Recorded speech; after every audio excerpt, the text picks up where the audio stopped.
aí, amigos, beleza? Eu sou o Alexandre e vou resolver com vocês as questões de geografia aí do seu simulado.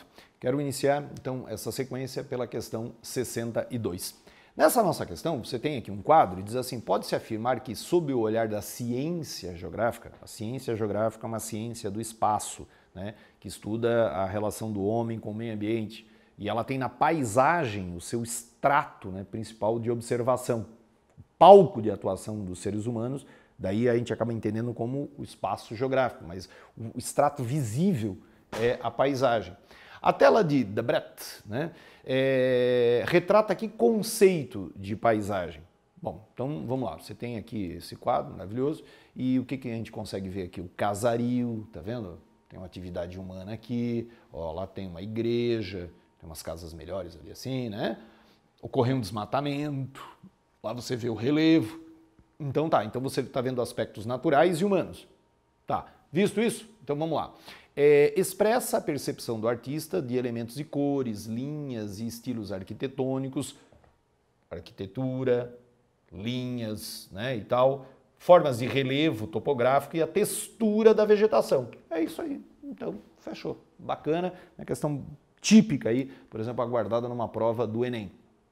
Você tinha que, né, olhar esse quadro, podia ser uma fotografia, e ali extrair, né, os elementos da paisagem. Não mostra apenas a natureza, certo? Traduz a experiência subjetiva do autor. Não é subjetiva, ele está retratando o que ele está vendo, né? Destaca os componentes físicos do espaço, não tem os aspectos humanos também, delimita em primeiro plano a questão física. Não, no primeiro plano você vê aqui a questão, né, dos seres humanos e tal, certo? Então, muito bem, fechamos essa questão 62. Vamos para a questão 65.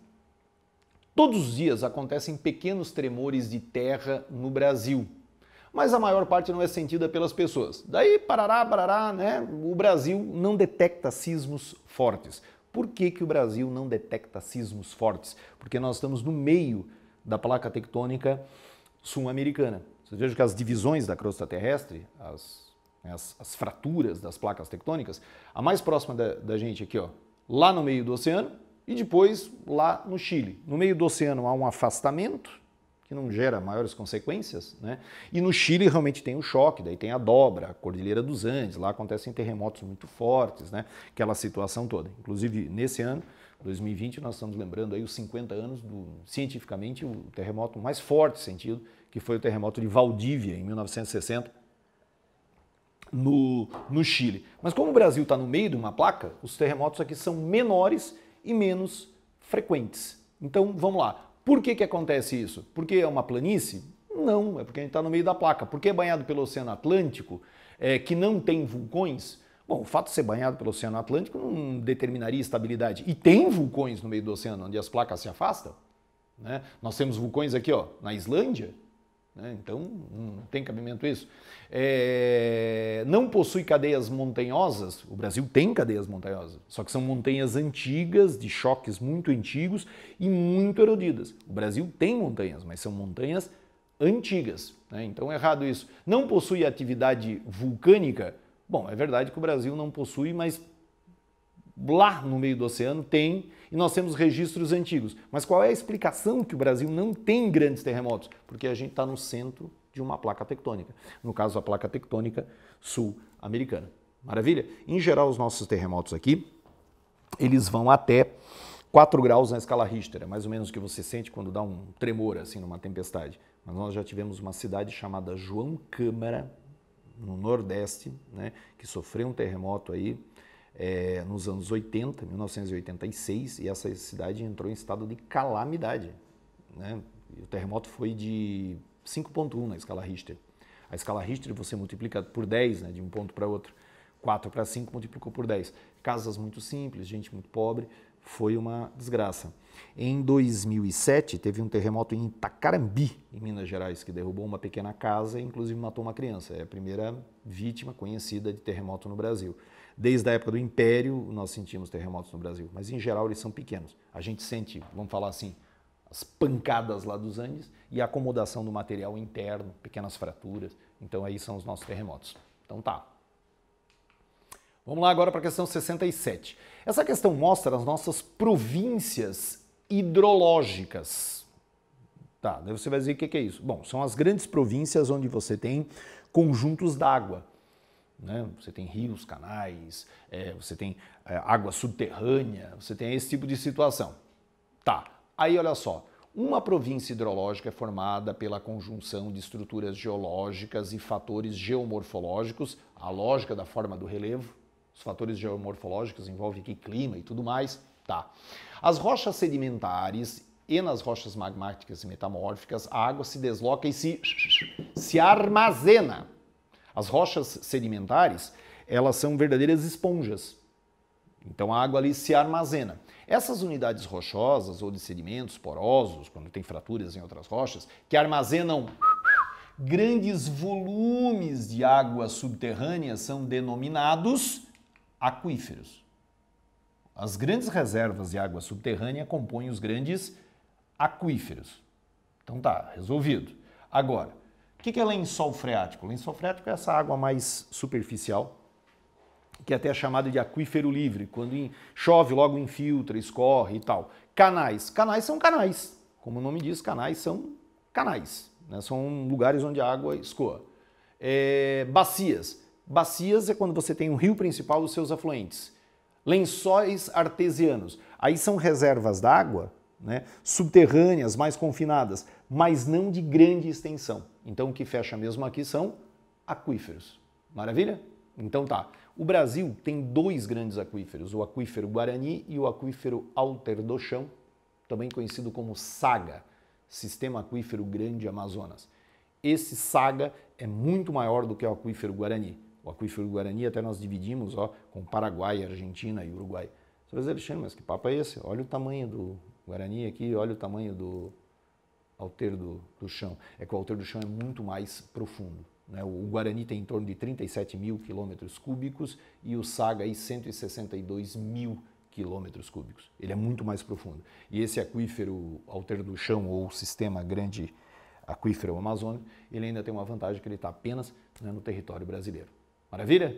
Então tá, vamos lá para a questão 68. Essa questão envolve aspectos de população, de demografia, e ela diz assim: essa situação constitui um terreno fértil para a retomada de soluções fáceis e desumanas para o problema, né, consubstanciadas em ideário dos neomalthusianos, que foi incisivamente atacado por Josué de Castro. Josué de Castro foi um intelectual que escreveu o livro chamado Geografia da Fome no Brasil.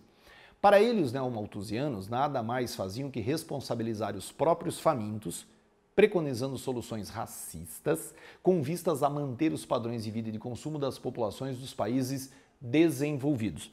Bom, então vamos lembrar uma coisa. Thomas Robert Malthus foi um economista, muito lembrado como demógrafo, que viveu ali entre a Revolução Industrial e a Revolução Francesa. E ele era muito preocupado com o crescimento da população. Lembra? Foi ele que fez aquela lei que dizia que a população cresce em PG, progressão geométrica, 2, 4, 8, 16, e que os alimentos crescem em PA, progressão aritmétrica, 1, 2, 3. Então ele dizia que a população crescia muito mais rápido do que as condições de abastecê-lo e que essa população ela deveria sofrer um controle, porque ele achava que assim, quanto mais pessoas, mais pobres, maior seria a pobreza, né? Quando depois da Segunda Guerra a população explodiu nos países subdesenvolvidos, surgiram os novos malthusianos, neomalthusianos, que dizem, olha, a população dos países pobres cresce muito, nós temos que controlá-la para reduzir a pobreza.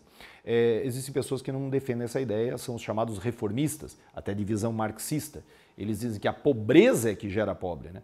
Porque a pobreza gera ignorância, as pessoas acabam tendo muitos filhos, acabam tendo pequena previsibilidade, e aí o que acontece? Se você acabar com a ignorância, acabar com a pobreza, as pessoas vão ter um número de filhos, né, que lhe é adequado, que seja condizente com a sua realidade, com o momento histórico, econômico e tal. Mas aí olha lá, o neomalthusianismo faz referência ao economista inglês Robert Malthus, como eu falei, que dizia que a população cresce muito mais do que a produção agrícola.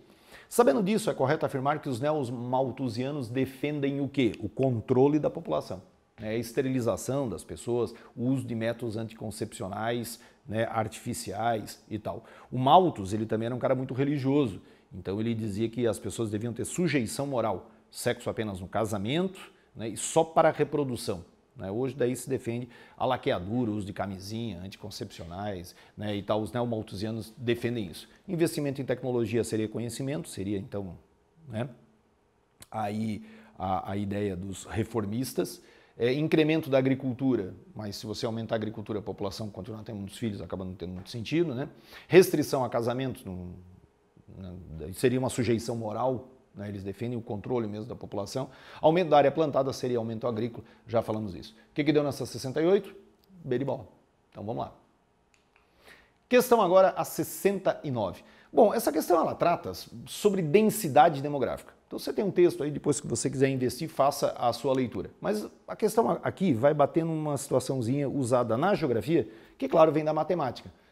Tomando a população do Brasil, que é de 200 milhões de pessoas, e sabendo que a área aproximada é de 8,5 milhões de quilômetros quadrados, qual é a nossa densidade demográfica? Eu quero saber quantas pessoas existem por metro quadrado, ou por quilômetro quadrado, né, já que o país é grande. Então o que eu faço? Eu divido a população pela área, eu chego aí a uma população relativa, uma média de habitantes por área. Isso vai dar 24,7 habitantes por quilômetro quadrado. Era fazer ali o cálculo. Isso a gente chama de densidade e população relativa porque realmente é relativo, né? Isso não quer dizer que em cada quilômetro quadrado do Brasil você tenha 24 pessoas. Se você pegar aqui, por exemplo, os dados do IBGE, ó, perto do litoral, a maior parte dos brasileiros mora do litoral até uns 200 quilômetros, assim, né?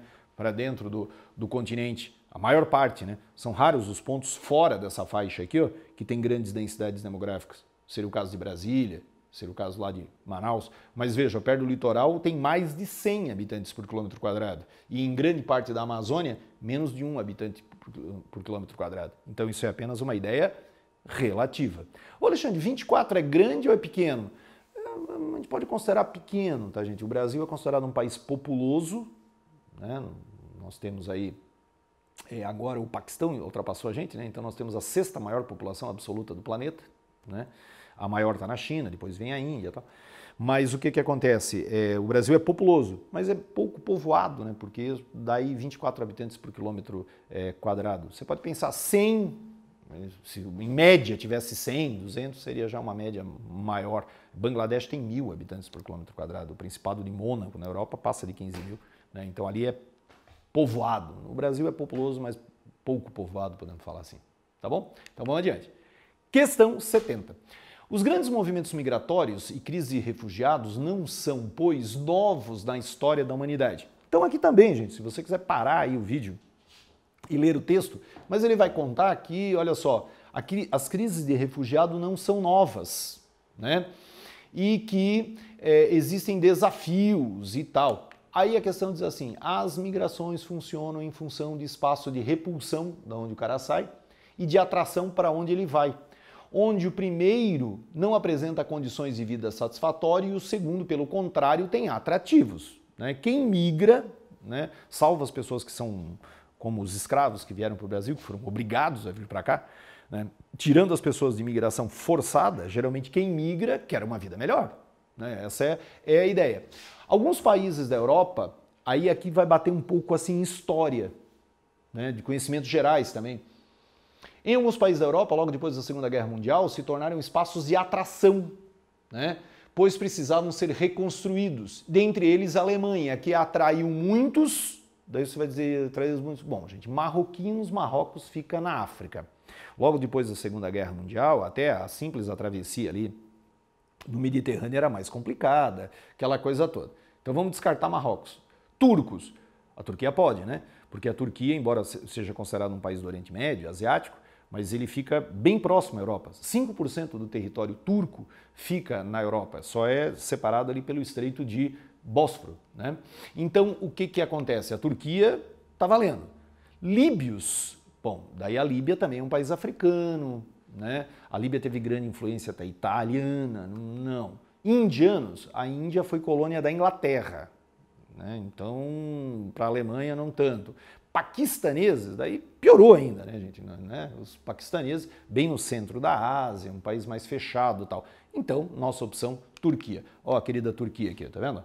Ó, Está aqui seu espaço asiático, tem o Estreito de Bósforo, a saída do Mar Negro, e aqui está, né, então, o espaço. Então, os turcos acabaram, né, um país que também sofreu bastante, houve intervenção alemã na Turquia na Segunda Guerra, aquela coisa toda. Então, foi um caminho ali, foi um pessoal que foi atraído para lá.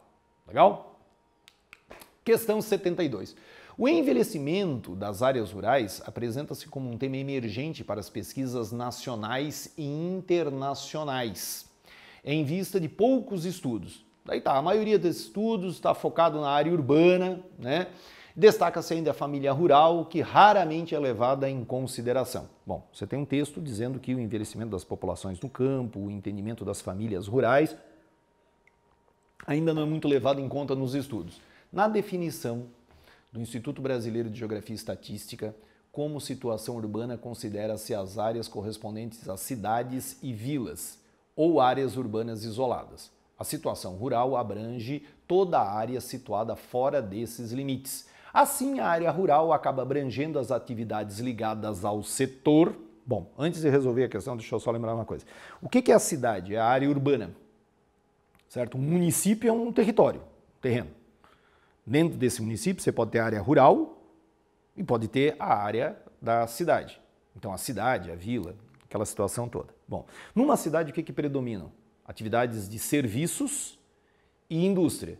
Então, atividades secundárias da indústria e terciárias. Nas áreas rurais, predominam o quê? Atividades primárias, agricultura, pecuária e extrativismo. Certo? Numa área rural hoje, pode ter um hotel, fazenda, serviço. Pode ter uma indústria, uma agroindústria, setor secundário, certo? Mas predomínio dentro da cidade, hoje tem gente que cultiva, né? Existem as hortas urbanas, aquela situação toda. Mas veja, dentro da cidade, atividade de indústria e serviços. No campo, agropecuária, extrativismo e tal. Então, ó, primário, planta, colhe, cria. Secundário, transforma, daí entra até a construção civil, né? Transforma. E o terciário, vai vender, vai comercializar. Então, fechou o quê? Primário, né? De extração, de produtos e também de criação e tal. Então, fechou isso aí. Bom, aí do que eu falei, eu não falei desse quaternário aqui, né? Bom, hoje existe uma coisa assim, o terciário, comércio e serviços. Muitos defendem um terciário superior ou quaternário. Então, vou simplificar aqui. Vamos imaginar que eu sou um cara que tem uma empresinha que eu conserto computadores. Então, eu presto um serviço, certo? Então, eu trabalho no setor terciário. Legal? Tá. Agora, vamos acreditar que eu sou um cara que desenvolve inteligência artificial. Então, eu trabalho num serviço, mas é um serviço né, de ponta, qualificado. Então, é o terciário superior ao quaternário. Beleza? Então, tá.